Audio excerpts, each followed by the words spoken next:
when they are consuming your minds and your thoughts and your dreams, from the angels to the demons and to the mysteries unseen, there is no need to worry. There is no need for dread. It's just time to discuss the thing at the foot of the bed.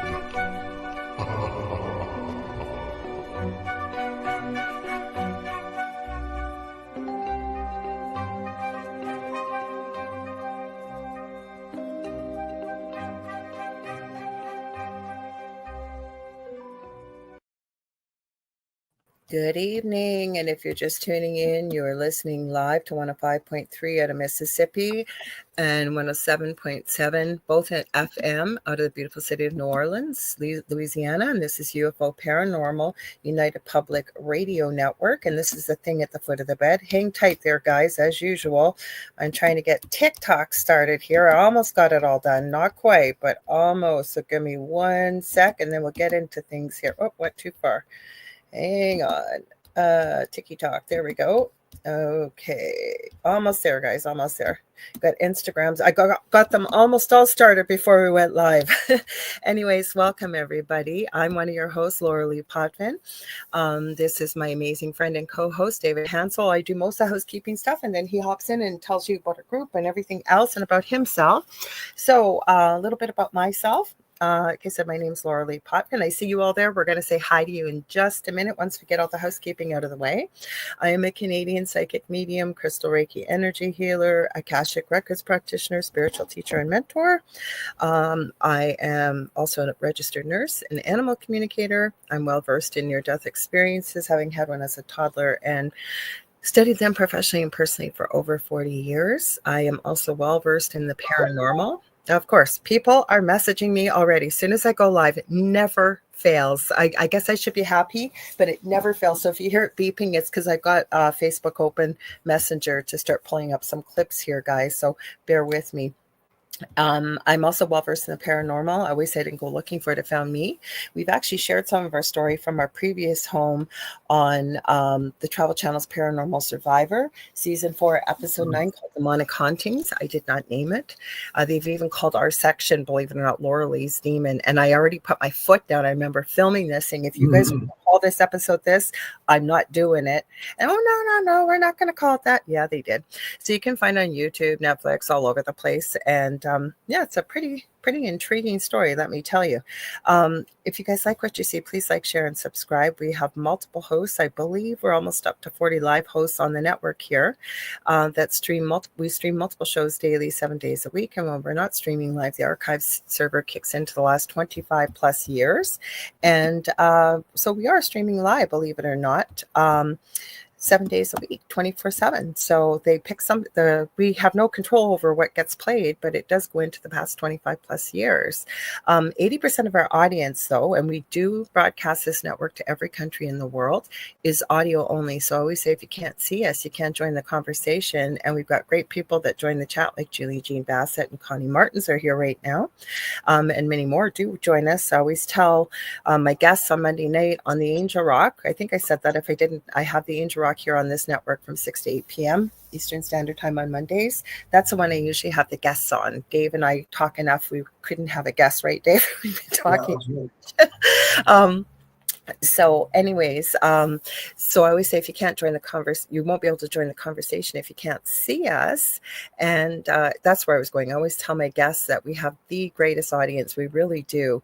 They are always so well versed. They ask the best questions. They also are so kind to people that pop in here. So we'd love to have you join us. So how you can do that, there's multiple things. I'm going to try and go through this quickly here.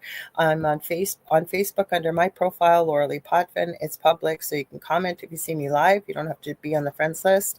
We're on the Angel Rock on LinkedIn, which is mine. We're on the Angel Rock with Lorilei Potvin on YouTube. We are on our main YouTube channel for the network now, which is UFO Gods and Extraterrestrials. We also have a secondary channel, which is International Public Radio.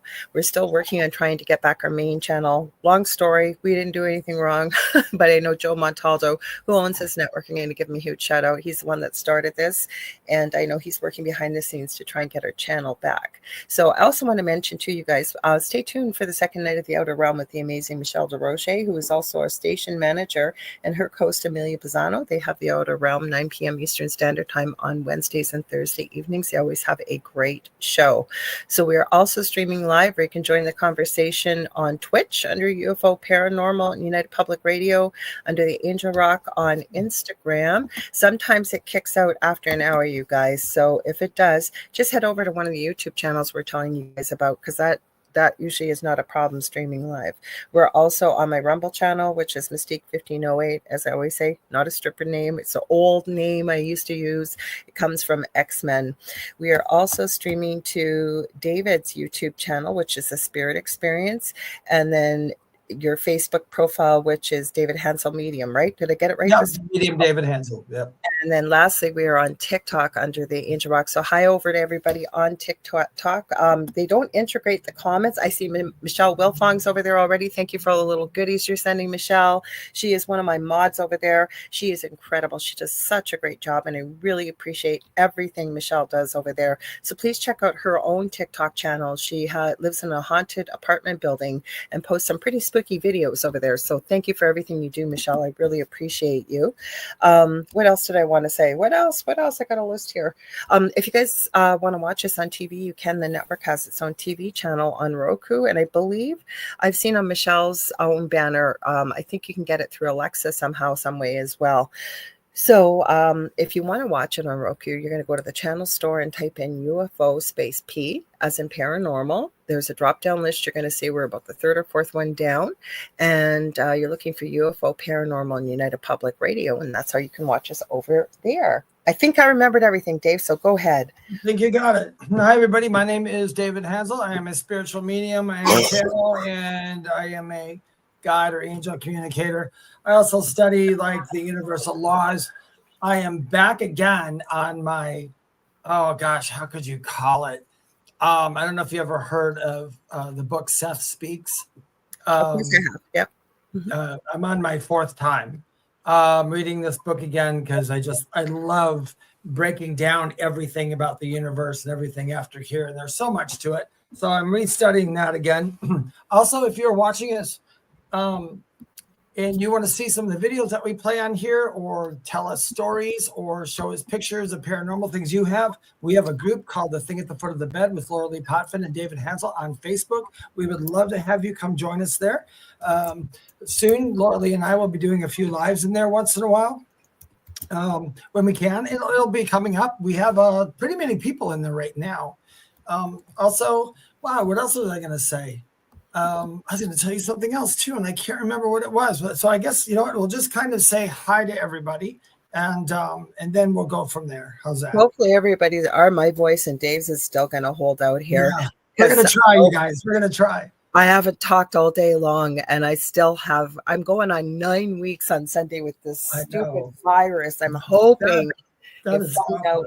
Well, I think if she would have given me something stronger with antibiotics, we would have kicked it out of there. But so we got Julie Jean Bassett here saying hi, Lorilei, David, and everyone. I'm going to give Julie Jean Bassett a huge shout out. She has her own webpage, which is juliejeanbassett.com. And the reason why you want to get in contact with Julie Jean Bassett is she is an incredible animal communicator, both earthside as well as she does pet mediumship. She is an animal healer. Like, she blows my mind with the healing that she can do. She's helped me with many of my own animals. I recommend her to everybody. I've taken her animal communication course. So I think I forgot to add that. Yes, I do animal communication. So does David as well. And she's an incredible, I'm telling you guys this, not only has she become a friend, but she really is phenomenal. Like, the things that she can offer to an animal, and she's so respectful and really right on the money. So if you've got behavioral issues, say with an animal, and that's usually why most of us reach for something to help us out with it, because it's like, why is my animal doing such and such a thing, and how can I get them to stop? And she's also an incredible shamanic practitioner. I've had a session with her that was life-changing a few months back, and I'm going going to be having another one for sure. We have Connie Martins here. We have Jennifer M. She says, hi, footies. Oh, thanks, Julie. She says, I'll send you some healing energy tonight or tomorrow morning. I'm absolutely open. Absolutely. So thank you. And Jackie Lane says, hi, everyone. People always forget because sometimes depending on what's going on, sometimes we get started a little bit later because it never fails, Dave? That every time. Yeah, it does. Yeah, all the time. Oh, you know what? I got to tell you, this is Well, kind I of cool. wasn't done. I was going to say I'm that sorry. we have a lag every time before. So we fixed that before we went live, you guys, on Dave's side for some reason. I don't know why, but go ahead, Dave. Sorry. Oh, I was going to say no. And plus, everybody who's listening to us, if we seem to talk over each other, we're not being rude to each other, but we also have a lag in our speech. So Miss Lorilei is in Canada and I'm in the United States. And for some reason, we have, I don't know if it's like a second or 2 seconds difference or something, but it sounds like we're being rude to each other, but we're not. So don't worry about it. I did a reading this morning and there's a lady I had talked to a long time ago. Anyway, it was just a psychic reading. And then of course at the end, she said, is there anybody coming in through for me right now? And when I did my Sitting in the Power, I know there's animals. And that's what I was thinking about, animal communicators. And because Julie's here and you'll understand this. So her favorite animal came through that she was wanting to hear from and who actually said his breed by name, which is, I never get that. He actually sat next to me and I was looking at him. I'm like, I don't know what kind of dog you are. And he goes, I'm an Akita. Mm-hmm. And I was like, it's an Akita? She's like, yes, he's an Akita. But anyway, the cool thing was she adopted him and another dog, which was a lab, at the same time from the pound. And they were together for, I believe, 12 years. They were a couple years old, but they knew each other in the pound. And they both died in the same year too. And they had come through, though, to say that they're together.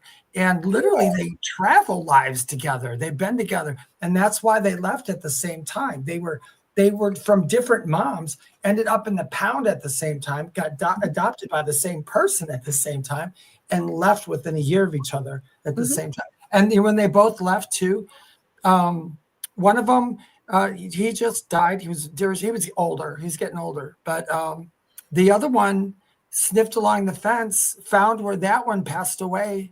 And then he just quietly passed away there too, as well. And it's quite odd. Animals can have. The bond was absolutely beautiful. Yes, exactly, Julie Jane. Puppies, soul puppies. I was just going to say that it's exactly what I was just trying to say, that animals can have soul bonds. Monday night, my guest ended up canceling, and Debbie Schmoley, I've talked about this many times. I think I had her posted in our group too. I was talking to her quite a few years ago on video, and I didn't know about her cat. And I said, did you used to have a cat that used to lay on the pillow beside you? And she goes, oh my goodness, yeah, boo. Hi, Nicole Thomas Ryan. And I said, well, I swear to God, I can see your cat sitting there right now. I was telling her what the cat was doing. So she got me to take a picture of the screen, and it was on an old computer. So I never kept a copy of it. And then what happened was it came up as a memory from many years ago for her. So she sent it to me. I think on Monday she did. So I ended up, I think we talked about it on. Yeah, it's a beautiful story. Yeah, people, anybody who's out there listening, if you have a pet you're missing, I mean, people like Lorilei, me, or Julie Jean Bassett, and there's a million other people that do this too. But you don't. I'm not telling you have to get a reading for a pet, but I'll tell you, your pets are like your family. They don't go anywhere. They hang out with you even after this life, and they're soul bonded to you, just like those two animals, those two dogs were. I think that pets are earth angels, actually. And yes. I always say you don't get the pet necessarily you want, you get the pet that you need. And, you know, how many times have we heard, especially it seems with cats, like I've met so many people that have said, I never planned on having a cat. And then this little kitten will wander up, or a cat will wander up to them, and it's a stray. Or, you know, like even with some of our dogs over the years, I know the one in particular, Monty, our Shih Tzu, we used to have, picked my eldest son Logan out. He was about 6 years old, and we went to see a litter of puppies, and we were just looking at them. We weren't even really getting another dog. And that once the first puppy that came up to Logan jumped in his arms, and it was Monty. And, you know, look, we all loved on him, and you put him aside, and we went to look at other puppies, and Monty was not having it. It was like, that was, Logan was his, and that's all there was. So we ended up, you know, taking Monty back a couple weeks later when he was old enough to come with us. Hi, Tanya Martin. She said, hello, everyone. Yes, they are. Julie Jean Bassett said, most definitely they're often our healers. I'll tell you a story real quickly. My mom loves this story. My mom is really funny. She's weird, but she's funny. But they had a dog named Buddy. Buddy was this huge, like 150 pound. It was like a boxer, whatever mix, just a big old dog. But years ago, or probably about 12 years ago, I had severe anxiety and severe panic, and I would have these really bad panic attacks at home. And that dog, my mom used to just tell everybody, I'd have an attack or something. The dog would literally jump on me and try to hold me down. And she said, that dog wanted you to be better. He wanted you to be better. I'm like, I know he did, because dogs are really, they can probably feel that stuff. They're probably like, dude, when my son Justin would have a meltdown, especially when he was younger, because he had severe autism. And he loved animals, but cats were his thing. And it wasn't just one cat. Like, he always was bonded with a cat throughout his life, because we always had a cat or two.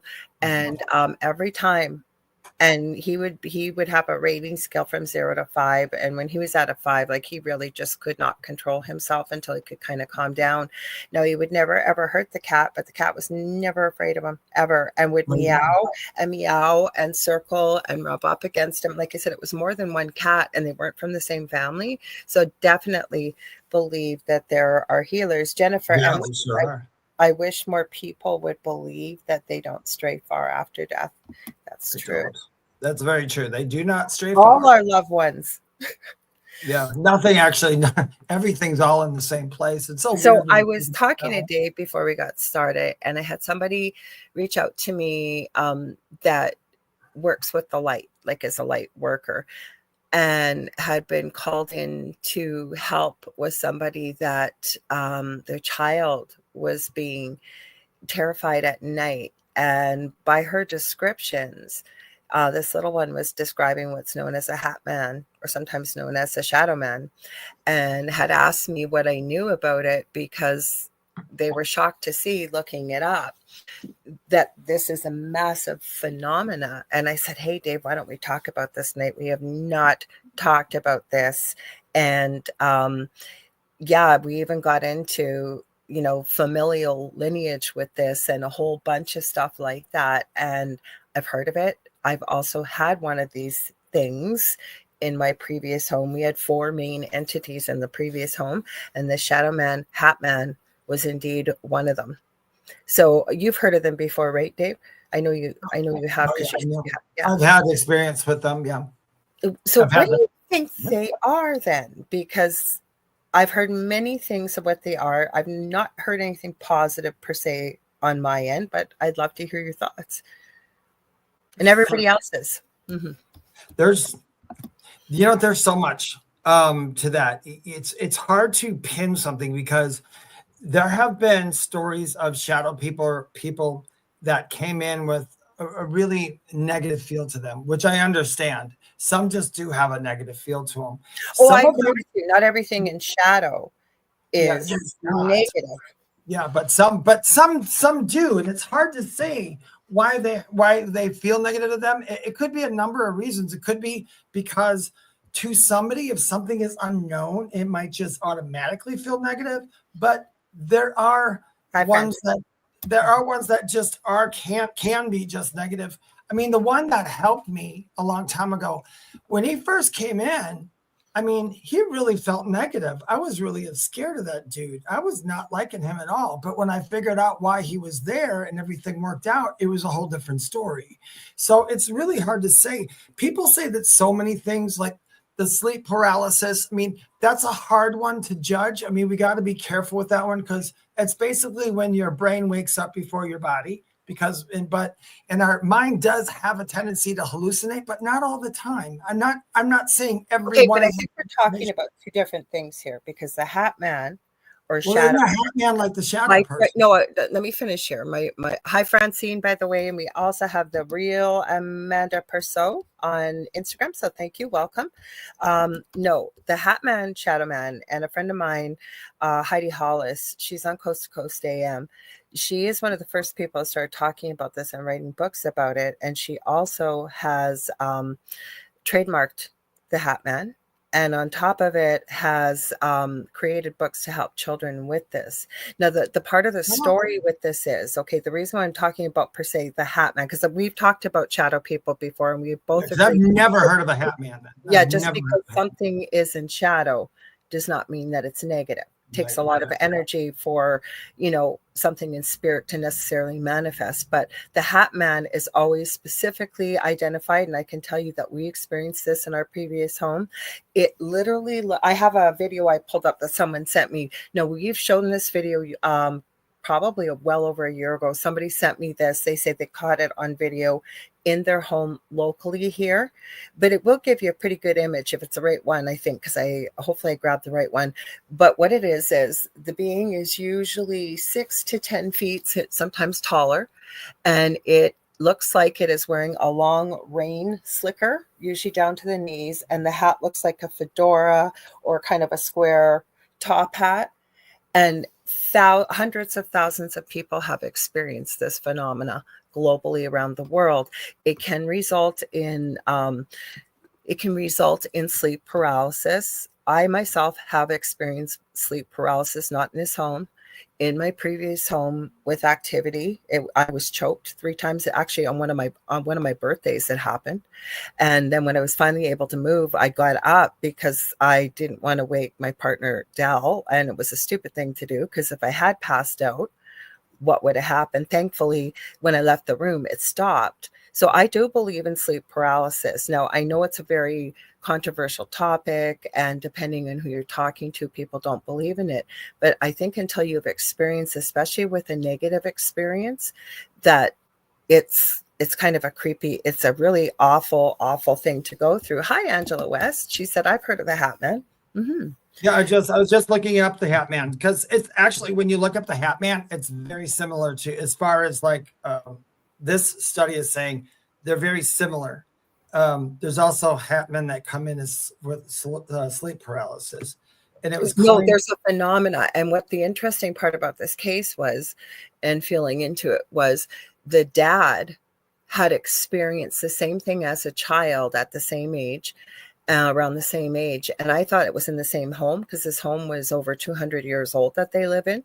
But no, they were in a previous home. So I've actually heard of this happening with family lines, of this happening to children. And so Sharon Kelsey Arms said, I've seen that man outside my house one night. Yeah. And Christopher James says the shadow people are usually in our peripheral. A lot of people say that. I looked into that today. They say that some people genetically have more cones, which pick up, I guess, shadow peripherally in their vision. And so that's why some people can see them more so. What I believe is that, and it makes most sense, and you guys let us know what you think, yourself included, Dave, is that for myself, and we've talked about this many times, that without the experience I'd had in the previous home, I would not be doing what I'm doing now. And to me, it seems like, no, it could be a lot of trauma, especially when you got a 200-year-old home, and if everything's energy and it can't be created nor destroyed, but it can be moved from one place to another.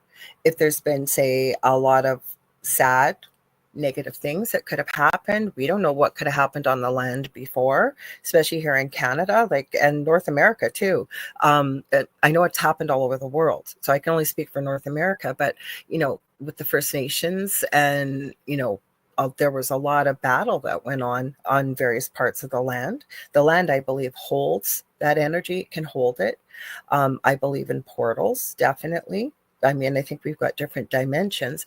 But anyways, with this, I almost think that if it's going through a lineage, like father to daughter. And I bet if he had relatives before him, if they'd even be willing to talk about it, it might be very interesting to hear that there could have been other family members as children having these experiences. Now, what I laughed at, and I know you're going to agree with me, somebody said, well, this child's got to be possessed. When in some of the research I looked at, I don't believe in that at all. What I think it is that there are certain people, and it passes through family lines, although I believe we're all intuitive. Some are more sensitive than others. And I think that people that are really sensitive to that type of energy, and I believe that something like this feeds on a more negative emotion in the way of fear. So who better to get that fill up, if you want, of energetic food, the way I explained it to my kids when they were little, is to scare the heck out of a child. I don't know. What's your thoughts, you guys? What do you think? As far as the Hat Man goes, I mean, there's so many theories on it. And I particularly don't really subscribe to those things, not because they're not real, because I experienced it. My whole family did. So I've had that. I know that. I'm not doubting that anybody experienced it. It's just not in my thing. I will say this, as far as like lineage goes, I don't see why there couldn't be a lineage though of that, because of the fact, and I think like with stuff like that, I mean, if we need to see it, or it's in our story to be seeing that, it's going to be there. So it might become something that is generational. It could be going down the pike. And literally, like you said, I mean, if it's going to stay alive, it's an attachment, though. I don't think that. I don't think it's an attachment. I think it just kind of hangs out, because maybe those. I mean, if we really look at it, everybody needs something. Everybody gets something they need, even if what they needed wasn't that good for them. And so, like going down with the hat people, like feeding off people, like it wants to feed off energy. Yeah, that's a good way to look at it. It's feeding off energy. Another way to look at it too is it's only going to affect the people in the house that are open to it. Does that make sense? I mean, not that we don't want to be open to it, but sometimes we don't know we're open to something. Sometimes we don't know that. Dave, I live with the biggest skeptic on the planet, more skeptical than you've been. Well, I know that story. I'm not doing your story. He's seen it and experienced it. So he wasn't open to experiencing it. Maybe on a level, yes, we are open to it. On some level, we had to have been, or we would never have saw it. That's what I mean. And it served your purpose really well, because now you look what you do, and now you use this to help people, and you use this to do things. So a good thing came out of yours. But for hat people, I mean, there's so many ways to look at them. I know hat people and shadow people, when I looked them up, they really took off in the early 2000s, although they've both been around since before that. Heidi, that was a misnomer in the research, because Heidi, exactly, you go to her website, she is one of the first people that wrote about it. She tells you what her experience. Oh no, it's in it. You can look it up you can go back. It started in the 2000s, but actually it's been before the 2000s. Is that what you're saying? Because it has been. Well, no, she started. I remember when I was talking to my friend today, I was telling her about Heidi, and there's other places, and what she does on Coast to Coast AM is she, with people's permission, she'll keep you anonymous if you want, but they write in about their experiences with the Hat Man, or it's sometimes known as the Shadow Man, but then it kind of gets, I think, misconstrued with shadow people, right? Because we've talked about something being in shadow. Shadow people, hat people. Then there's but the shadow people doesn't necessarily mean it's always negative in my thoughts. And I think we both have agreed about that. We've talked about it before. I think that's why she trademarked Hat Man, because she was the first person out there. I believe it was 1990. I want to say 1995, 98. That's what I mean. So see, that's what I mean. It was coined well before the 2000s. I said, yeah, I agree with her. This was before the 2000s. In the 2000s, though, it became a, I don't want to mean, but okay. In the 2000s, it was like orbs. Like, you know what I mean? Everyone was seeing one. Because they, not even because they did, but I think it's because they wanted to at this point.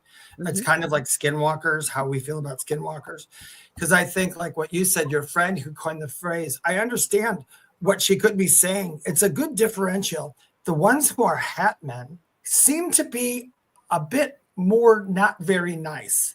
But if the shadow person seems to be able to be both of them. So I think it's a good way to distinguish. Does that make sense?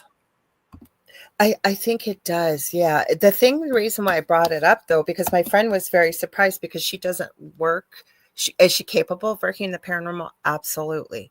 But she's been on the Angel Rock before, but I didn't ask her if I could use her name or anything. So I'm going to keep her anonymous, but she had taken a look because she said, I didn't finish the rest of the story though. She had said, so she went to the home to help. And immediately this thing came out of the closet at her because she's a medium as well as a shaman. She's First Nation. And you don't have to be First Nation to be a shaman, by the way. Anyway, I wanted to add that though, because that's what I made it sound like. No, that's a good thing to add because everybody's going to come on here and go, what do you mean? No, so that's why I added it. But she's also a psychic medium. And she said the first thing it did was try to jump out of the closet and scare her. And she said, I actually started to laugh. And I said, I bet it wasn't expecting that.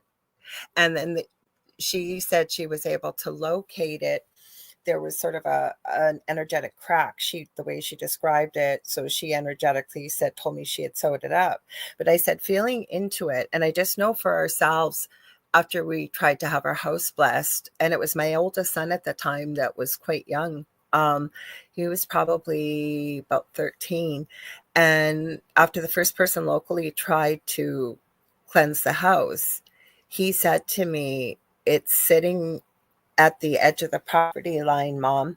And he said, it just said to me, and he used the creepiest voice. And my son wasn't into that kind of stuff. And he just said, I'm going to sit here. I don't care how long it takes. I will get back in. And the reason why I believed it so strongly was because my partner Dell and my eldest son would tell me what they'd either seen or experienced, yet they hadn't spoken to each other. Like just either my son was at school and Dell was at work, got home from work. Maybe my son went to his dad's place and told me what happened, because he kept saying to me, you're old. I won't say his name without permission here, but he had said, so-and-so must have told you, or must have told you, or what, how did he put it? But basically, Dell wouldn't believe me that my son was saying the same thing he was saying. And I'm saying, no, he was almost word for word. And we had 4 main entities at our house. This is why I found out quite a bit about this being, because I wanted to know, like, what the heck is this years ago when I was looking into this, because I'm going, why are all these people experiencing it? And then I'm even open to, I think what you were sort of starting to go in the direction of, like, it did become really popular in the 2000s. Mm-hmm. Is it because more and more people are talking about it, believing in it, researching it, talking about it, that we're creating tulpas? You know what I mean? Like, the more energy you put into it. It's hard to say, because unless we can actually verify the person. I mean, if we go back to like the paranormal, why are there people in the paranormal? Do they do it because they get a kick out of it? They want to make stuff up. They want to make money. Or are they doing it because they want to try to prove and validate life after death? It all depends on what you want it. There are a group of young people who came up who decided that it's sold to say, I saw something scary. It's always going to be scary. So it's hard to say, like you said, in the 2000s, is it because more people are seeing it and we're creating them now? Or is it because more people are putting it out there and then more people are just believing it, and then there's some kind of psychosis going on with it? It's hard to say. You can't really say. I mean, you can't prove it either way. You can't, but to me, there has to be something to it, that it's not just a few people. It's hundreds of thousands of people. And I'm going to show a video. I've got one lined up right now. This was one locally. No, I can't say that this is classically a shadow person. I can't, but there's some kind of shadow being. We've shown this video before, because I'm still not even convinced 100% that this was taken with the same video camera, because to me, there's a difference before this shadow being shows up on it. But I'm going to show it. But the thing that really got me, that I hadn't heard about, that now there's this thing out there, and there's a doctor I downloaded a quick video about, and I'm glad to hear that doctors are being open and having this discussion. But it starts with a clip of a woman saying, I owe the shadow man money, and then something, something, something. And apparently people have noticed, which again is the sleep paralysis due to what I'm about to say. We shall see. But when they take Benadryl, which is a very powerful antihistamine, which can make you quite sleepy, that people are noticing when they've taken larger doses of this drug, which you should not. And this is what this doctor is cautioning about, that people are having experiences with the supposed, I should say, Hat Man. I don't want to confuse it. The Hat Man. So hard to say. It is hard to say. It really is. I just thought it was interesting. We hadn't really talked that much about this phenomena, because to me, it's confusing when people, and I just did it, using the two different terms of Shadow Man, Hat Man. But the fact that everybody that reports the experience, us included, and I didn't know what this thing was when we were experiencing. I had no idea. I had to look it up and start talking to people and researching and going, what the heck is this? Why are all these people, whether they've had Benadryl or not, and it seems that it's children that usually have this experience, but as they get older, and whether we convince ourselves, and it maybe goes along with your theory, Dave, that you're no longer open to it, or I'm not afraid of the dark, or I don't get so scared in the dark, or I think it's my imagination, that they sometimes outgrow it as adults. They might. Yeah. I mean, we can do that. I mean, we can ignore things. Bad. Yeah. And we can ignore things and it goes away. My biggest thing is, I have to say, people, and like for people who say they don't believe stuff like this and all that, I've talked to paranormal people and people who've seen shadow men and all that, who will still say that people who had near-death experiences are full of crap. I'm like, really? Oh, I met lots of people. Oh my God, paranormal people too. Oh no, mediums, that's not real.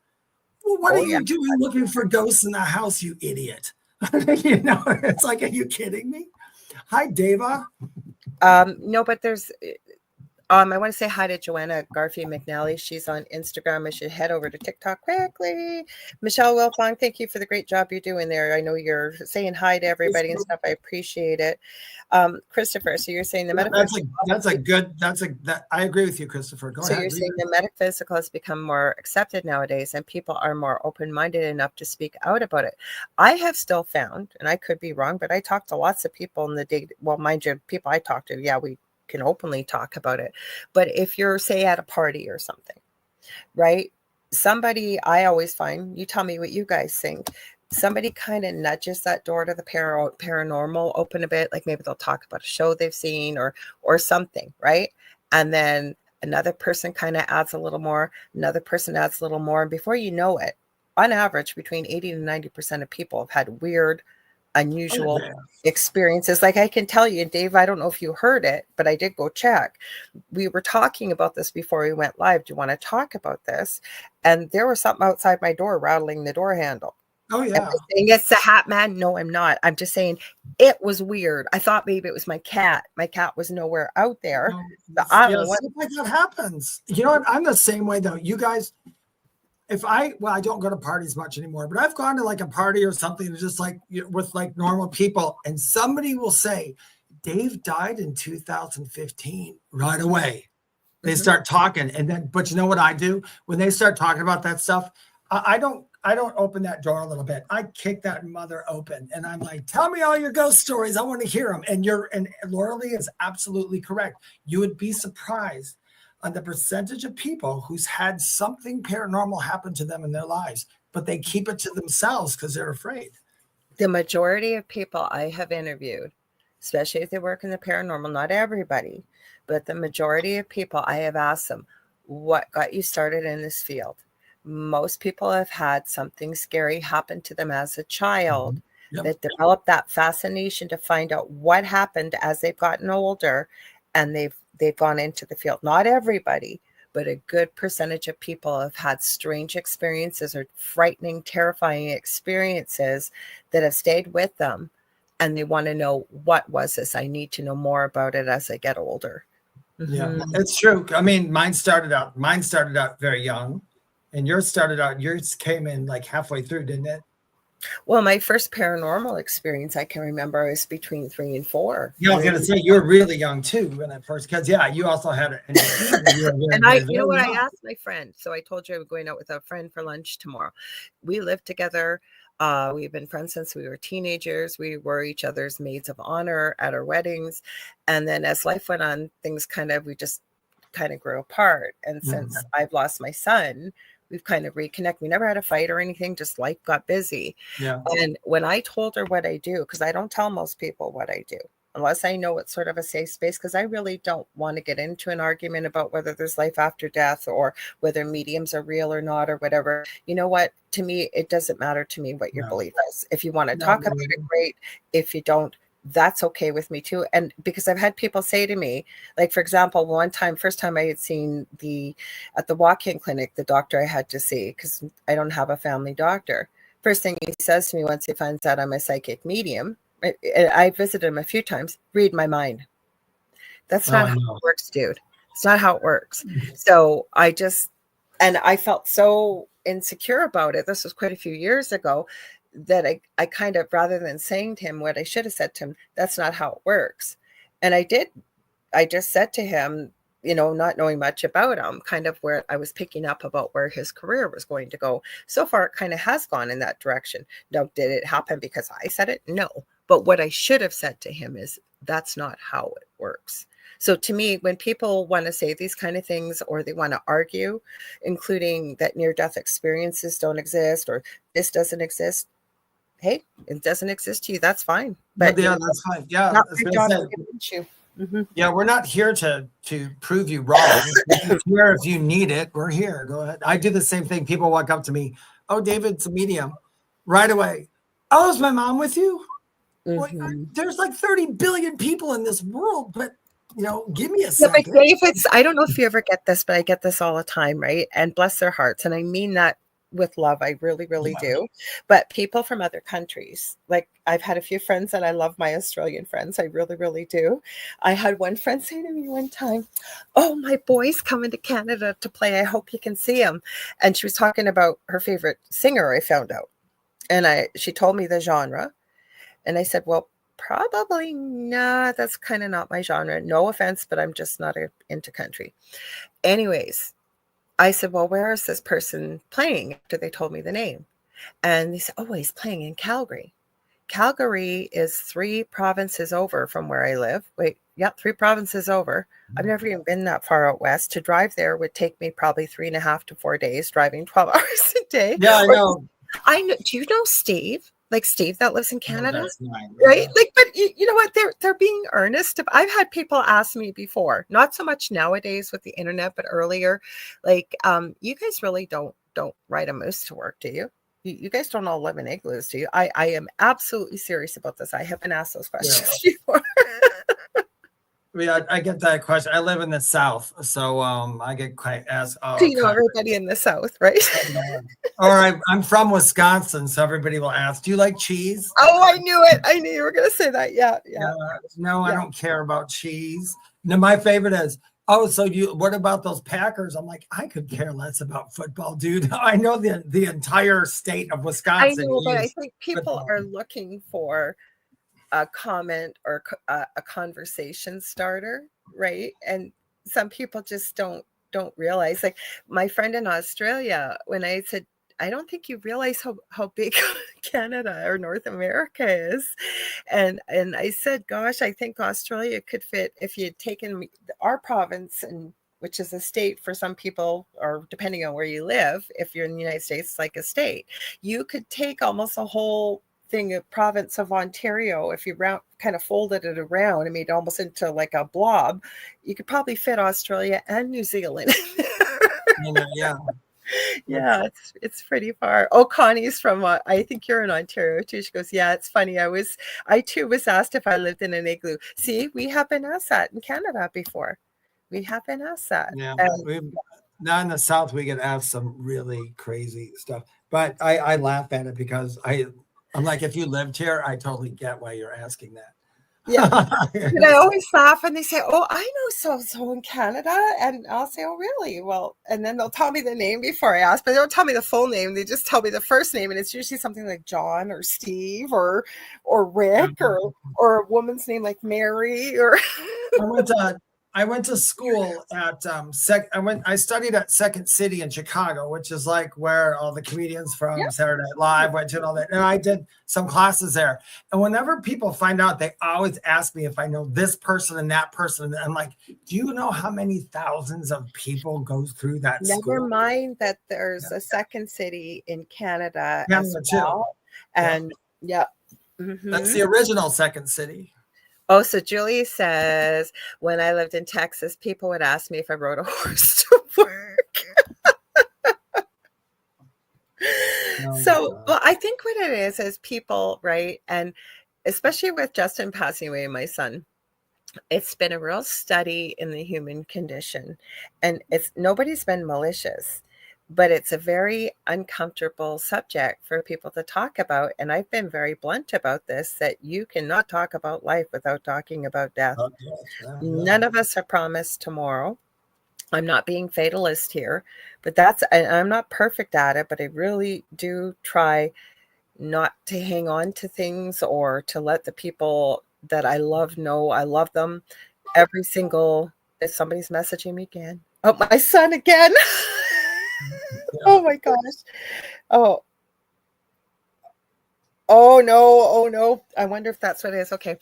Kid, I don't know if you're watching or not, but my son's having some fun stuff going on at his house right now, checking as I'm talking about Justin. To tell you the truth, with the door handle, I actually wondered if it was my son. And now my son lives on the other side of the city and he's got stuff going on. So I will bet money my son's. Well, it could have been because if you think about it, Lorilei, our conversation was she brought in, she's got a cat like mine that nobody ever really sees her. And you brought in that cat. And I had said, we discussed, why was, the cat in here and not in Justin's room? And you said, Justin's room is closed. Justin's door is closed. Yeah. And wasn't that right around the time where it jiggled? No, I was on the bed and we were just going to go live. And all of a sudden I heard the door and I had jiggled. But it wasn't long after that. I let the cat out and I thought, oh, maybe he wants back in. And I went and looked and there's nobody outside the door. And I just went, oh, well, whatever. Strange stuff happens. Oh, Davis says, next time, say something like it's uncomfortable for me to share, just my boundary.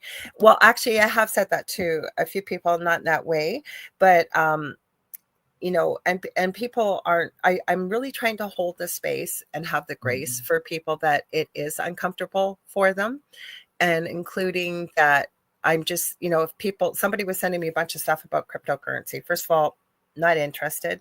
Second of all, thank you for thinking of me, but I just said, listen, my son just passed away. And right now I really can't think of much else. I'm okay with speaking about it openly, but we work in this field. Now I know that it's different and it's a personal experience, but it's also, I've worked in death and dying probably for almost 40 years between being a nurse and everything else. So, and I do know that none of us are promised tomorrow. So I'm not trying to get fatalist here, but I appreciate live every day as if it's your last, because you just don't know. You just don't know. I always say the only person who knows when you're going to go is your own soul. Mm-hmm. Yeah. That's the only one that knows. That's for sure. Well, back to the shadow people. I've got this video here. Do you want me to play? It's not very long. Yeah, let's play some videos. Yeah, while you're playing that video, I'm gonna pop out and come back in. So I'm not. Go ahead. Okay, good. Yeah, it's lagging again. Okay, I'll listen for you, Dave. Also, I'll do the station ID while you're popping out. So you guys, I always forget to do it. So if you're just tuning in, you're listening to 105.3 FM and sorry, Dave was right there. Sorry, Dave. 107.7. Oh, now he popped out. Okay. I was thinking he was sitting. We have a green room. It's called when you produce. And when Dave usually pops out, he pops right out and then pops back in. It usually resets the timing.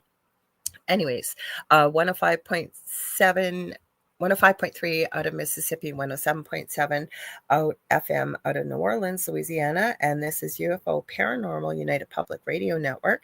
And this is the thing at the foot of the bed. It's live. I'm your host, Lorilei Potvin.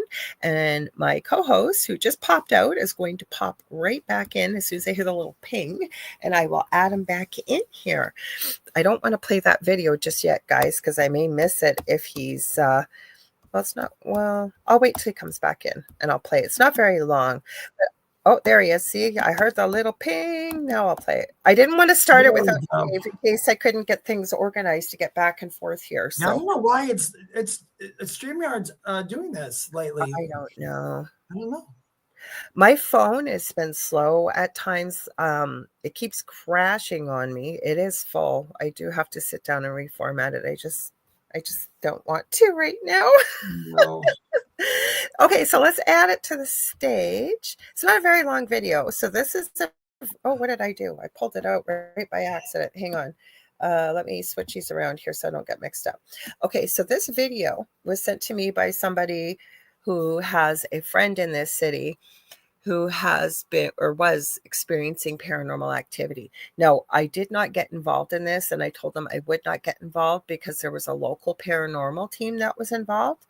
And I just think as a professional responsibility that they needed to finish up either with the team they were working with or whatever that was. So, but I will show you the video. Hang on, I gotta play it for you. So I want you to watch the hallway in the middle. They caught this, they say, on a Ring camera that they set up, or Blink camera, sorry. I'll let it play a few times because it's only 10 seconds. Oh, don't tell me you're not there.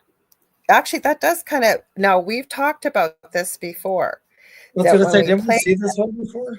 We have seen this. That's why I said about 3 times before. We've seen it. But when you look at this guy, and I will post this in the group, actually, now that I see it on a bigger screen, he does look like he's wearing a hat, and it's from the back. Yeah, it does. He's got a cat. He right in the middle. I'll play it one more time. So I'll show you when. I'll try and pause it. Oh, I missed it. Hang on. Let me go back and see. Hang on, I'll try and pause it. Is that the full figure guy on the right side? No, I'm going to show you there. I missed it again. Okay, let me see if I can move it to there. Almost in the middle. I might have to play it. There. So this guy in the middle, can you see the cursor moving around?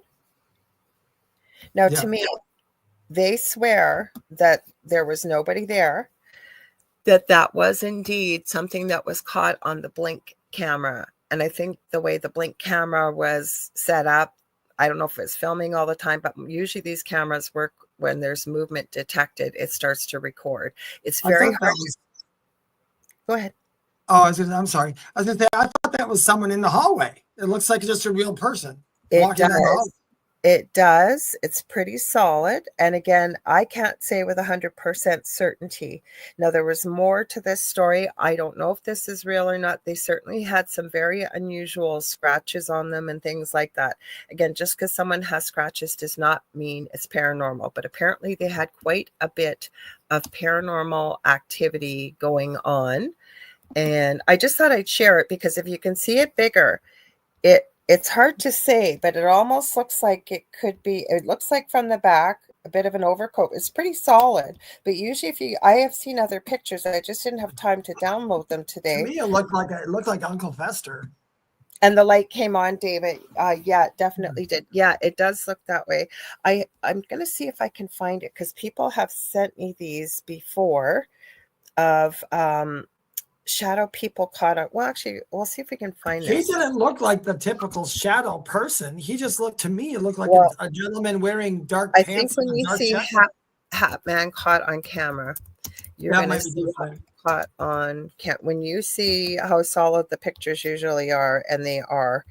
Let me see. Why have it give me stupid Yahoo? I don't want that. Goodness me.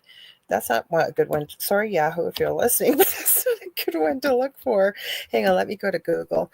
Google, there we go. We'll go to Google. I don't know why it did me. What? It just gave, oh my gosh, I have no idea why this just came up. Do you know what just came up? It says, it searched for, what does the phrase pronounced Inu Reza mean?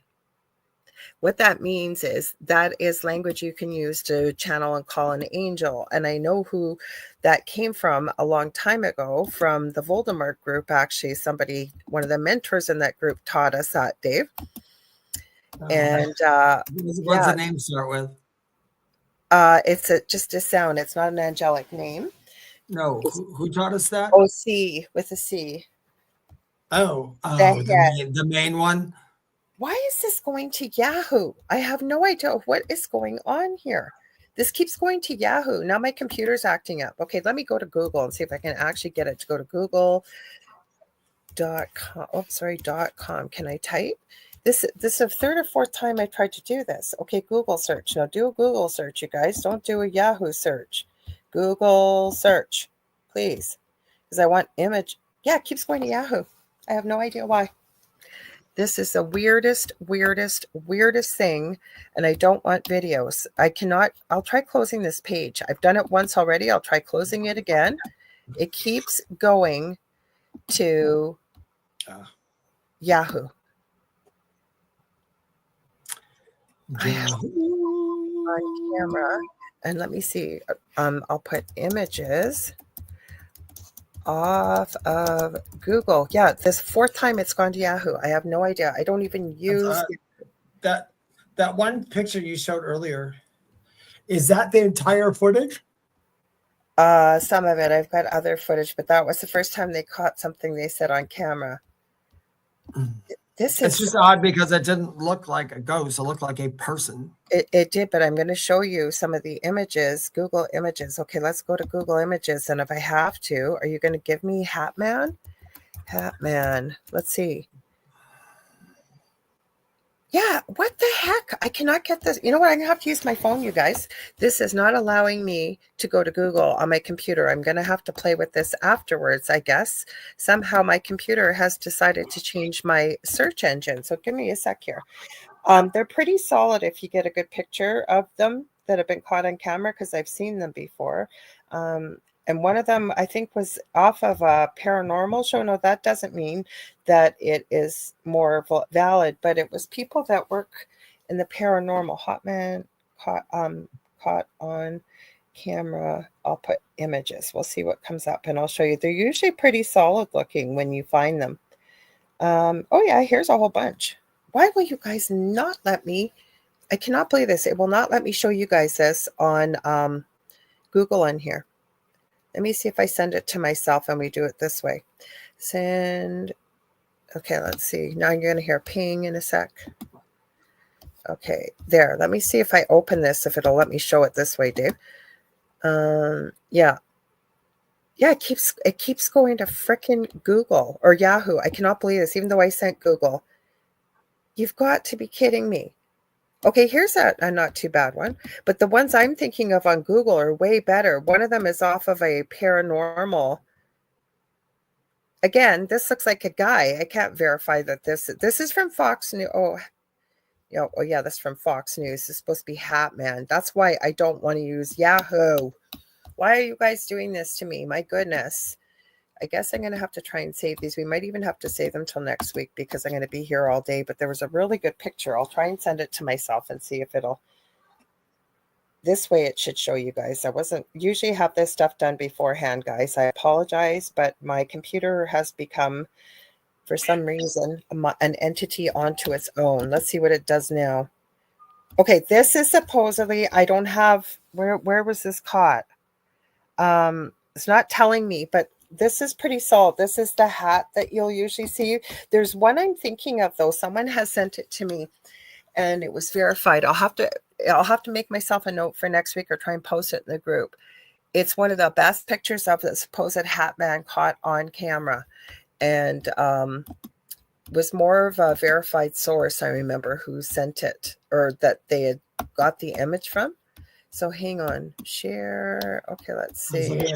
I just noticed there's like 30 billion TikToks about the Hat Man, but it's always because it's happened, Dave. That's how many people are experiencing this. Like, it's a phenomena. So that's what I mean. Looking at the phenomenon, I can tell you this: of all the, not all of them, but every TikTok I've looked at so far, they did it. It's a fake, stupid thing. It's like kids pointing and going, "It's real pictures of the Hat Man explained." I know there's real things.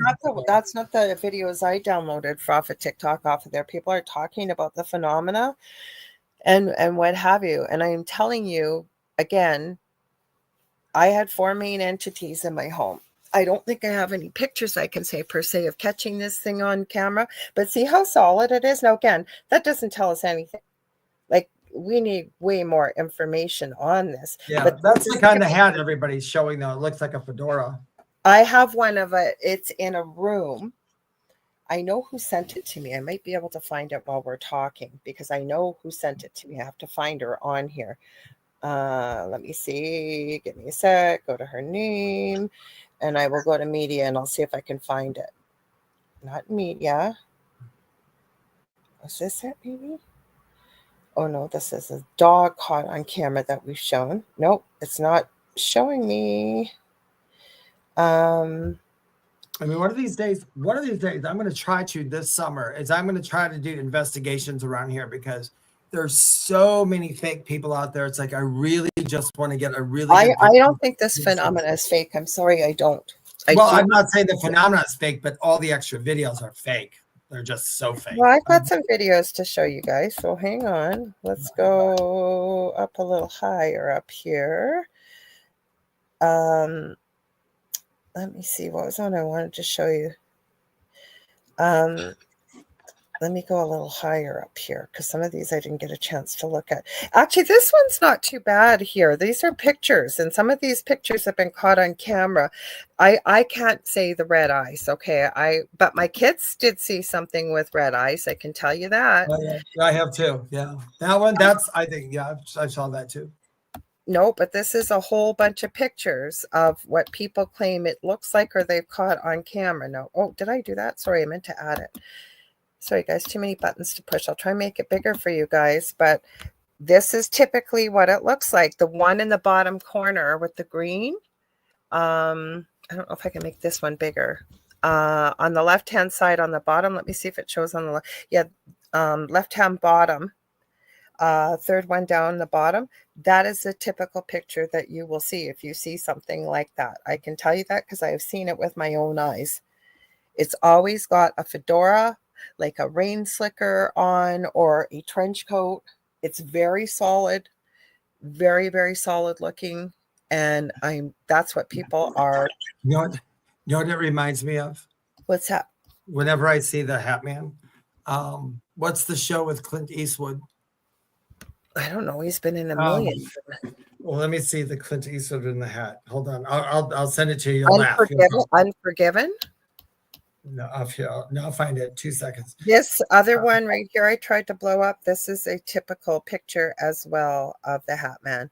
So like I said, when you see this being, it's very, very solid. And I can tell you it's solid. I have pictures of the black mist from my house that I caught that was up on the ceiling, many of them, and it changed shape. So like I say, for this many people to be experiencing it, is it a tulpa or is it something else? Michelle, I'd be interested to hear too, if you've had anything or you've heard anything in your apartment building about something like this. I just thought it was an interesting phenomena with the fact I'm trying to get that doctor that it's not a long one because I never heard this thing about Benadryl before. Oh God, I made this thing really big here. Hang on. I know I sent it to myself. So hang on. Let me see if I can find it. I will send you guys Heidi Hollis. You can look her up, HeidiHollis.com. Okay, here it is. Who is the Hat Man? This is a doctor that I didn't download this one. So it was a. Please stop. Okay, all right, good. I just sent it to you. Okay. Because it's like there's like that's what it reminds me of. Oh, I got another message right away when you said this. Yeah, that's from Unforgiven. That's what I thought. Yeah. Well, I'm telling you that that's what the silhouettes remind me of. I'm just saying they remind me of that Clint Eastwood in the poncho with the fedora. Yeah. Okay, here's the YouTube one. Share. I don't know if I can get this to go down. I wonder if it'll open full screen. I don't usually look at shorts. let me see if I can bring it right back to the front. No, I'd never heard what this means about you owing him money. I've never heard this. That sounds a little hokey to me. But the fact that it was a physician speaking about this, about the Benadryl, and I'm glad that he did, because nobody should be doing what these people are doing to try and supposedly have an experience. But hang on, we'll play it. Okay, how do I start this up here? I can't take Benadryl because I owe the Hatman money, and I just don't want to see him. So lately, since I've been talking about Benadryl and the dangers of this medication, I've seen comments Batman character. I had no idea what it was about, so I did a little bit of a deep dive into it, and it's a little disturbing. Since the late 2000s, people have been reporting on the internet seeing this figure called Hatman, and this blog has been running since the late 2000s, sharing stories about people's encounters with this individual. The idea that somebody may owe the Hatman money is nothing new. This is a tweet from October 2022 talking about that. Other people talk about visiting the Hatman as well. There are even whole subreddits talking about the Hatman.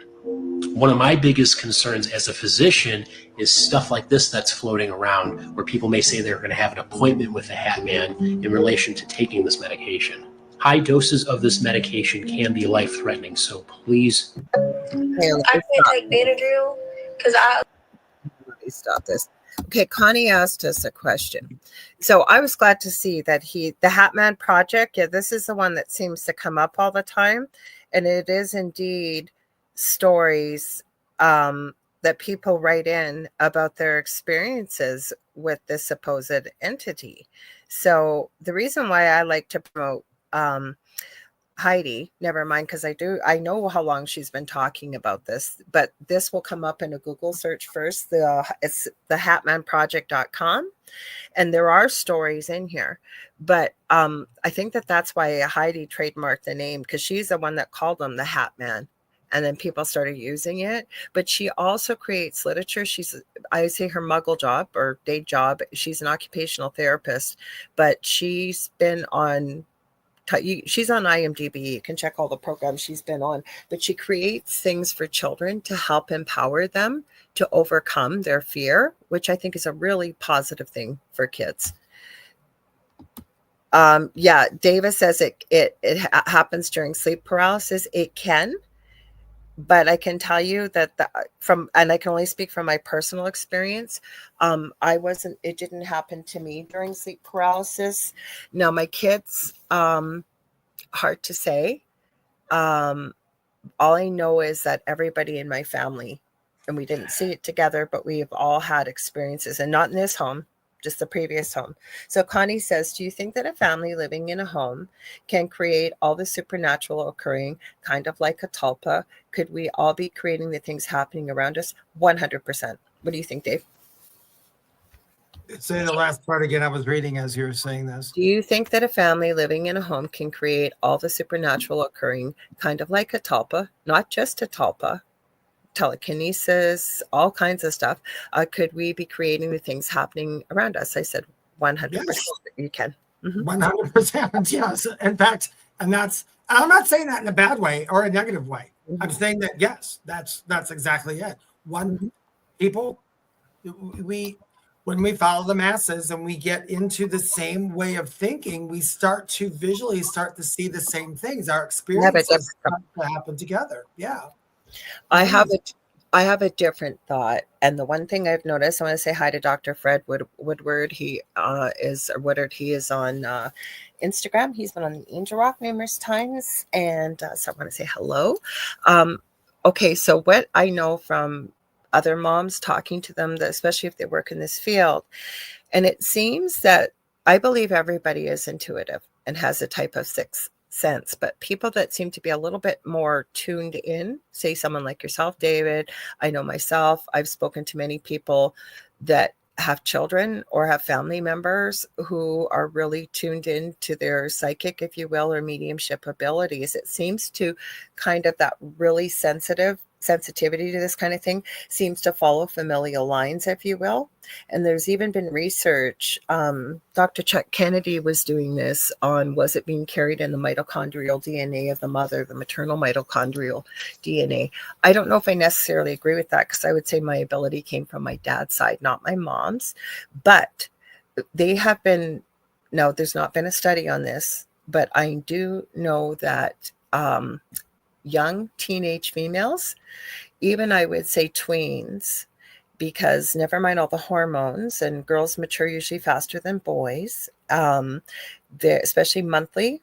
And there's a lot of emotional highs and lows and very, very, very, very strong emotions that I have talked to some moms who are psychics and mediums. They've especially noticed that when there's been activity and you really get into it and get in tune with it, that say and I'm not saying this happens to every female, but it can happen where you want to say pubescent or prepubescent teenage girl has been having a real meltdown and things start flying around the room.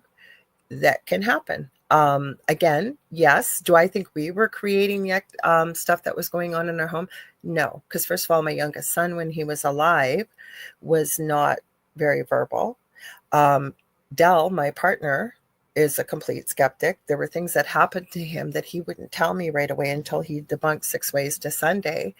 But what I will tell you as well, where I do agree with you, Dave, is I think the more that we talk about something and we focus on it, and the more people doing it, again, yes, we can create a topple, but it doesn't mean that's the absolute. Let me finish, Dave. I only had one more thing. I was just going to say, though, that's not the basis for all paranormal activity, though. Yeah. But we are missing something about a tulpa, though. I mean, we can sit here and say tulpa, but actually the real meaning of a tulpa, like when we say, could Bigfoot or Loch Ness Monster be a tulpa? No, they would be real. They're just real. They're not a tulpa. They're not made up by man. They're actually here. But that's what you believe. No, that's the definition. That's the definition of a tulpa. It's never been proven by science, Dave. No, I'm not saying that. Buddhism, tulpas is from Buddhists. That's what it comes from. And what happened is a priest or something like that, they would concentrate enough on the personality, the voice, and everything to make a tulpa. The tulpa would be there for protection, protecting the priest, protecting around the things. They're normally made by one person. And tulpas in like the Tibetan religions, they don't last long. You can't. Well, then you want to use the word egregore then. If you don't want to use tulpa, egregore. Yeah, I would say that's what I would probably call it. Well, egregore, they're doing a whole egregore thing on TikTok, which made me laugh. Literally made me laugh. Mm-hmm. But I think Hatmen aren't as much a tulpa, because that would mean one person put it together in the personality, because a tulpa actually is a real entity. Now, people argue with like the Tibetan I can't say a tulpa is a real entity, because where did that's what they're trying. They're trying to prove that. Is it a separate consciousness, or is it you creating another part of you that's showing up? We are creators, though. No, I know. So, but we're saying, what I'm saying in Tibetan, for what a tulpa actually is in Tibetan monks and all that.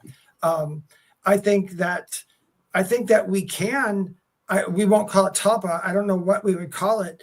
I think with like the Mothman, let's take Mothman, for instance. Mm-hmm. Is Mothman real, or is Mothman not real? Who knows?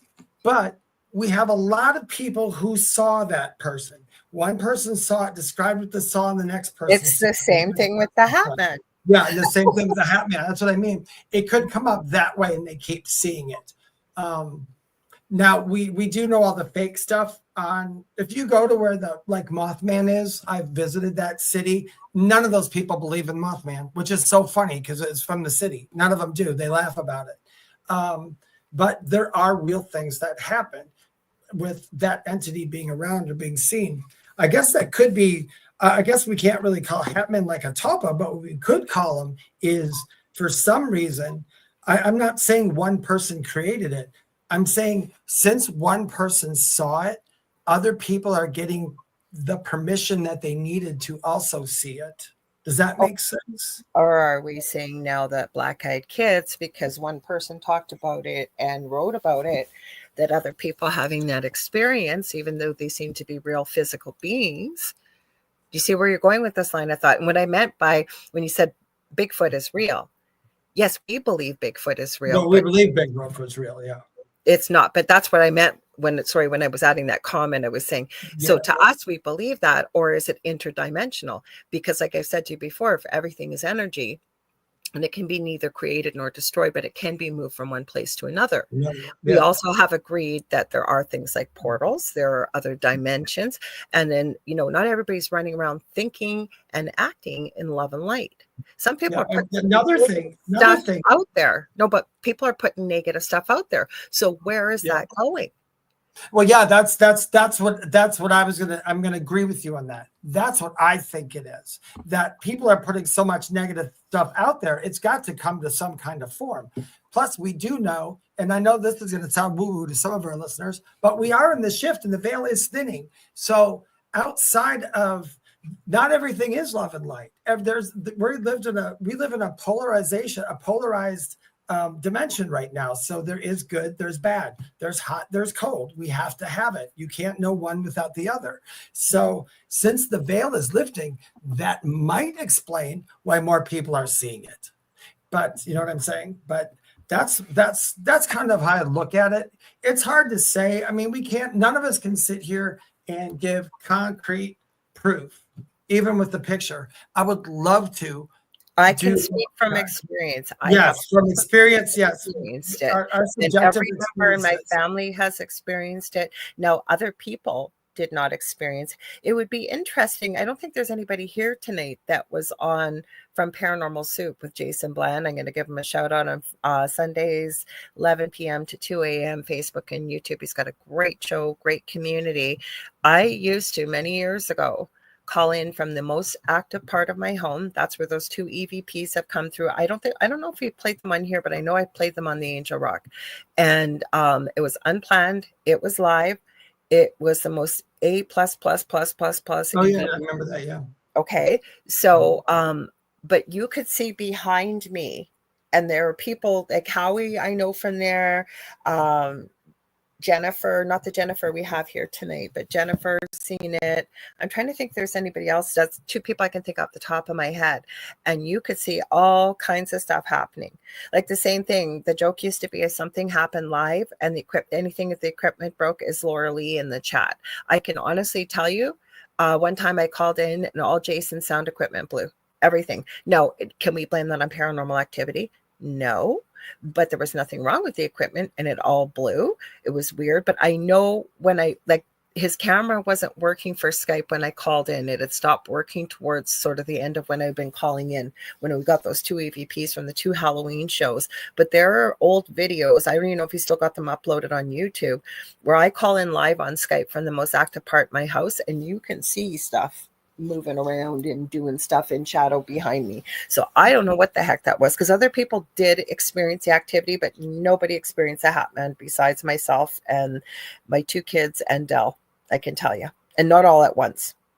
Yeah, so, I don't think I've ever saw a hat man. The shadow person who's with me kind of had a hat, but I don't really remember him of having if you see it, you will know it instantly. That's a weird thing. And my thing has always been, why is he always wearing the same damn thing?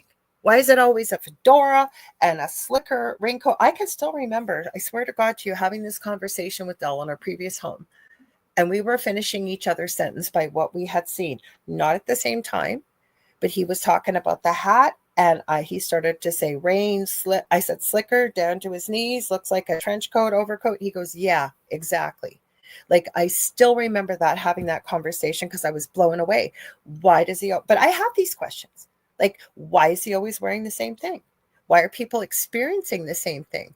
But then again, I have the same thing with, and I brought up black-eyed kids so many times because I'm hoping one of these days somebody's going to give me some kind of answer because it doesn't make sense to me. Why do they have to be invited in? Where did they come from? Why are they always in the age group that they are? It doesn't make sense to me. Where did they come from? Why do they show up and all of a sudden they disappear? And again, Nobody seemed to hear about them till I think it was 1984, 1986. Please correct me if I'm wrong. I may be off by a decade on the date. The guy wrote a book on it and his experience. And now you don't hear about it so much. You used to, but you don't hear about it so much as you would have, say, 5-10 years ago.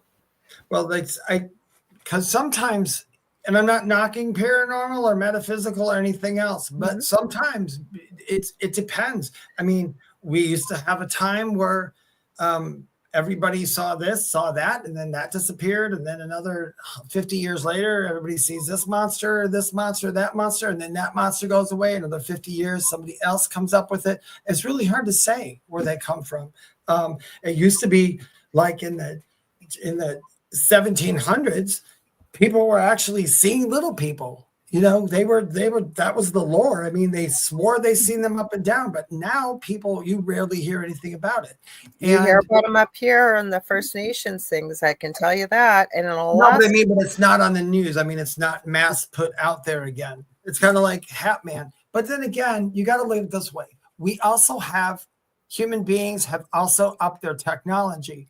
So a lot of these things may have always been going on and we were never aware of it. But now that we have technology, people can talk all over the world and discuss these things. So it seems like there's more of something where actually it might be the same. It's always been like this. It could be like that. I don't know. I can tell you what I picked up, and I could be completely wrong, but the person that contacted me today, I started to say that we started talking about something else. I almost feel like there may be a portal. Now, this course I took, I think she still offers it. I love this course. Where's the book? I know I got it. Where are you, Marie? This was Marie Diamond. She was part of The Secret when it came out, and on The Secret movie, she did a course called Diamond Dowsing.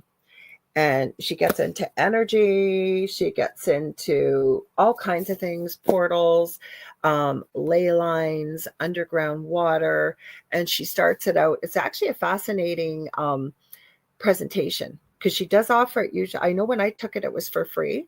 You could take it, and then if you decided you wanted to buy the book and the DVDs, and she also, it was interesting, she put these copper, she shows you how to close energy portals, create energy things, close off ley lines and it was with copper bars that came with the kit. Now, we know you don't need a special copper bar if you really wanted to use copper and but I really was fascinated because I'd never considered that. Is it because this house was maybe, and I said this, on a ley line, maybe there's an underground water source that they're not aware of that could be feeding this? Because to me, it felt like this thing was coming in through a portal somewhere.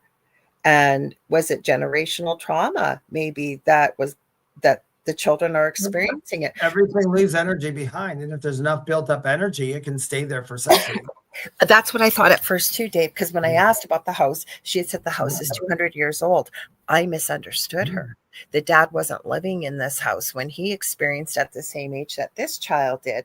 So feeling into it and connecting with spirit, and then looking, doing some research afterwards, I almost feel like, and it kind of goes along with what you said at the beginning of the show when we started talking about this, that is this a sign maybe that these individuals in this family are more sensitive when it comes to the sixth sense, and this, should they choose to follow it, could they tap in and choose to use their gifts, say in the way we do, or in another capacity? Maybe that's you just said something that makes a whole lot of sense. If you think about it, in a family, if, like you said, if there is something generational within a family, like ghosts or curses or anything, the reason it's generational is because everybody who comes in here is using their sixth sense right when they get here. Because we all have a sixth sense. Every human being on this planet has sixth sense. It's just some people choose not to acknowledge it or use it. So those people in the family, there could be a family where 20 people in the family, every one of them has been tormented, but you'll have that one person going, I don't know what they're talking about. I don't see it, because they're not using their sixth sense. So I think that's maybe how something becomes generational, when the family keeps, maybe that's part of their plan to be open. at that. I don't know. Well, I don't know, because I don't think It's we hard all to say. understand this, right? Like, why do, and I've often, is it the chicken or the egg too, right? Like, so yes, I have abilities. Where I started to go with the story with my friend that I lived with, and we were each other's maids of honor. When I first told her years ago about that I'm now working as a psychic medium, I thought she was going to go, oh my God, Lord, don't go there. Don't want to talk about it. Like, this is uber weird. What she said to me blew me away. And we actually talked about it a couple of weeks ago. She actually said, Laura, you know what? I'm not surprised. And I said, what do you mean? She goes, Laura, when we lived together, and ever since I've known you as a teenager, you've always known stuff. I don't know how you've known it. You've known it. And you were right. And she said, I never, ever question it. So I know I've been using my abilities my whole life. I just didn't slap a label on it till after Exactly. this paranormal experience. Exactly. My friends tell me that now But too. my Like, kids have them, is where I was just going. I wanted to add this really your quick. kids do. My kids have them, but do they have them because they grew up with a mom that was woo-woo, that didn't push it on them, but it was a normal thing in our house, plus the paranormal we had? It's hard to say. It really is. You can't really, I don't think we can really say. I mean, even when I was growing up, my best friend and my other friends that now know that what I do had said, yeah, they said, you used to just sit there and stare off forever, and just, we'd be doing stuff and you would just start staring off, and we'd ask you, what are you doing? And you'd say, oh, I'm just listening, talking to myself.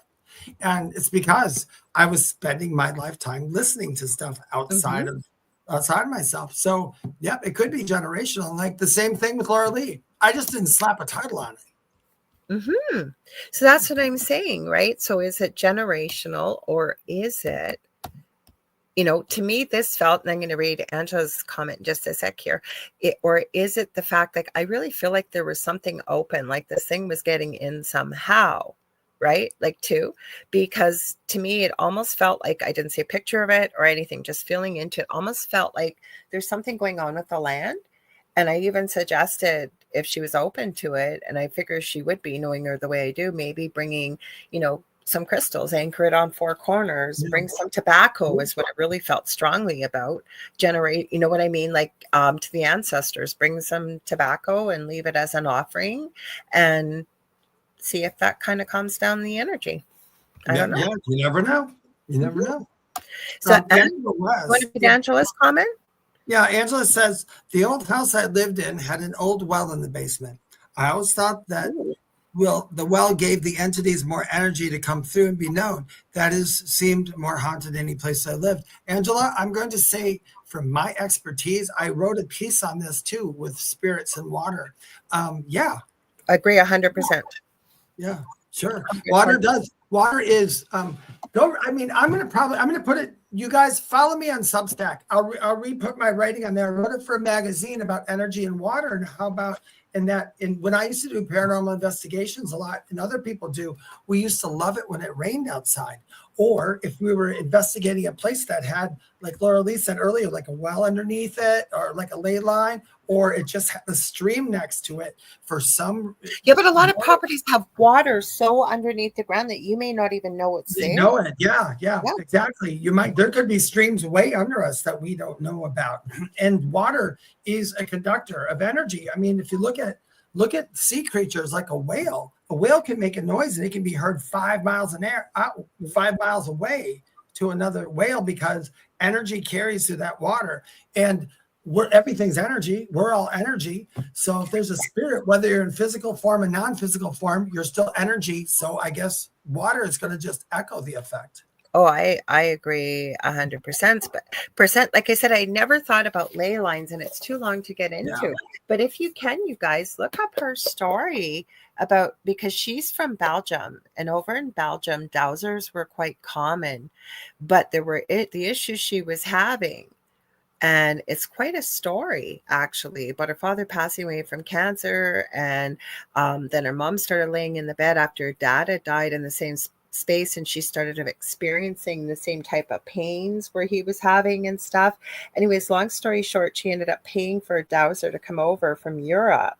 And they discovered that they were not only where her dad was laying on a double ley line, but there was underground water deep, deep below the property. And she's very clear to point out, did this cause her father's cancer? No. But it did according to her, and it made sense to me, and I'm not going to do it justice here, it weakened his energetic field, if you will, his aura, so that it made him a little bit more open. I forget how she described it, but it made sense to, there's the train. It made sense to me about the way she was explaining it. And once they, if you will, for lack of a better word, and she doesn't use this, neutralize the ley lines and the water, because she can't remove it, right? Yeah. Her mother was fine. And she got into quite a few stories about how she actually got trained and started doing this. It was really interesting. I found out. I think it is. I like the dowsing rods and all that. Although, to anybody who's listening, if you watch somebody do a live demonstration of dowsing rods, like on TikTok and all that, and they're answering yes or no questions, please use your judgment. Well, you have to use your judgment. I agree, but the same thing as a pendulum, right? It's just same thing. Well, the same thing with pendulum too. Yeah, Mm-hmm. Pendulums are actually, I guess, they're supposed to be more for ourselves. Like I do pendulum work with myself. I get really. I can't if I don't have a vested interest in the answer. So you'll see me if I do crystal Reiki, I use a pendulum because I don't have a vested interest on that's whether a different pendulum. That's a crack in your aura. But if I'm looking for something lost, and I've shown that, I call it my stupid pet trick. I've shown you guys many times. I can hold the pendulum here and tell you exactly what it's going to do.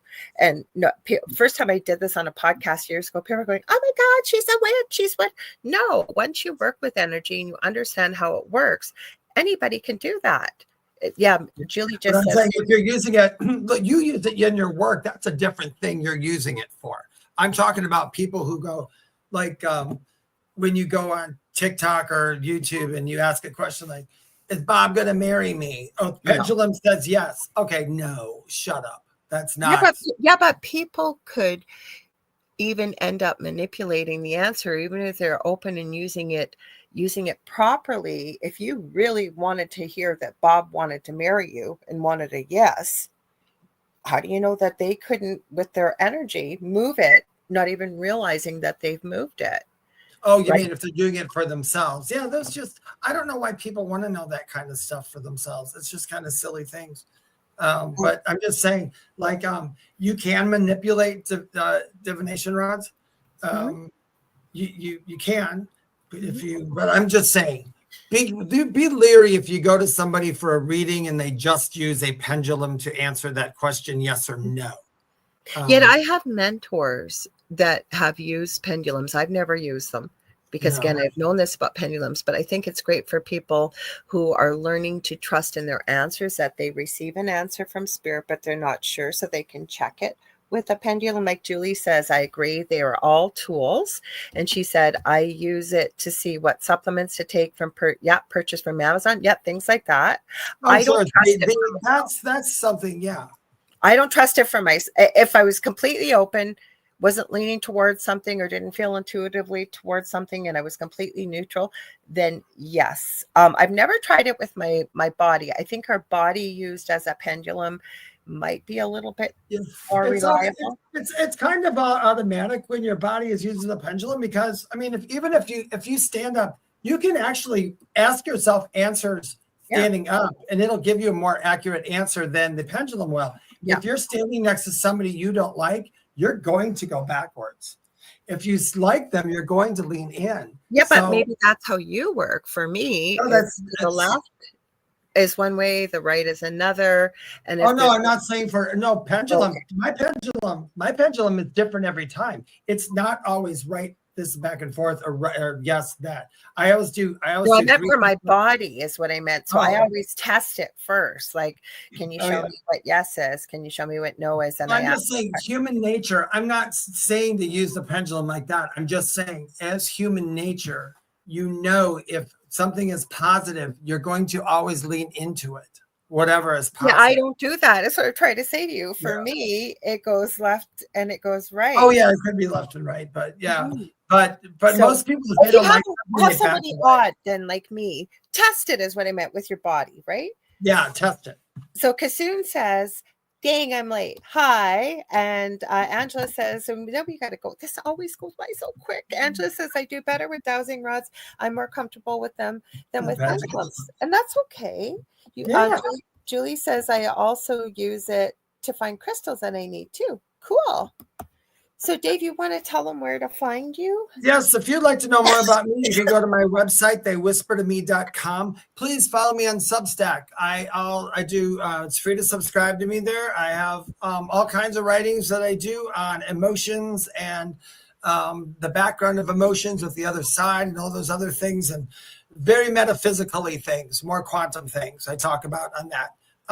Like I said, you can follow me on theywhispertome.com. You can follow me on Instagram or TikTok at Medium David Hanzel. Please visit our group, The Thing at the Foot of the Bed with Lorilei Potvin and David Hanzel. And that's it. Go right ahead. Oh, also one last thing. I will never, ever, ever private message you to offer you a reading. I have a lot of imposters. And if you follow me on TikTok, it's like 95.5K. So anything under that is not me. Yeah, I won't message you either to ask you or tell you I feel your energy or anything. I don't do that either. So you guys stay tuned. Second night of The Outer Realm with the amazing Michelle DeRoche and Amelia Pisano is coming up next. And don't forget to check them out on Wednesday nights too. And before our show, we have Carol Ann that has Ethereal Encounters unveiled. And she's got a great show from 5 to 7. So check that out. If you ever want to get a hold of me, you can get a hold of me at the moment at facebook.com/Angel Rock, although I am on every single social media platform you could possibly think of, either under Lorilei Potvin or the Angel Rock. So you can always get a hold of me. Fastest, quickest way is usually on Facebook Messenger or any other social media platform messaging me. But my BFF, Leanne Clark, and I are working on our first course together. It's going to be in little components. I was thinking the end of May, but since we're almost in March, Leanne and I were talking today, it looks like it may be maybe June, early July. If we can get it done sooner, we will. But we will be letting you know more about that. I'm hoping to go to a domain name website at that time. So look out for that. It's going to be a lot of fun. We're going to cover a lot of these topics and spiritual topics and you name it. So I have two groups on Facebook, Paranormal University for all things paranormal and the Angel Rocker Tribe for more things spiritual. What else do I want to tell you? Monday night, you guys don't want to miss it. I have to give Julie Jean Bassett a big, huge thank you for this. She connected me with him. He's coming on for a second visit Monday night. I've already confirmed with him. So unless things change, which I hope they don't, Tom Dongo is coming back on, and we barely cracked the surface with him. He knows all about dogmen. He's got a really unique technique to do remote viewing, UFOs, Bigfoot, you name it. And he's got the most incredible stories. Oh, thank you, Kasoon. And everybody, yes, have a nice night, nice day. I think I told you everything. Otherwise, like I said, yeah, if you ever want to get a hold of me, just reach out. That I talk to so many people in the daytime. So yeah, just go ahead. Reach out, get a hold of me. Or if you want to book a reading, that's what I meant to say. I do psychic and mediumship readings. I do the Akashic Records. I do energy healing and spiritual teaching and mentoring. So that's how you can get a hold of me. Facebook.com/The Angel Rock. So stay spooky, right, Dave? Are we going to do our thing? Yeah, let's try it. 1, 2, 3. What's at the foot of your bed? I think we did it, Dave. Yeah, maybe. You guys have to let us know. Okay, Yeah. Let us know. Did we do it right on the nose? Did we do it? We'll see y'all next week, you guys. We love you. Have a good one. Bye-bye. And don't forget, ask us if you guys got some show questions. You guys want us to talk about something. Let us know. Yes, please.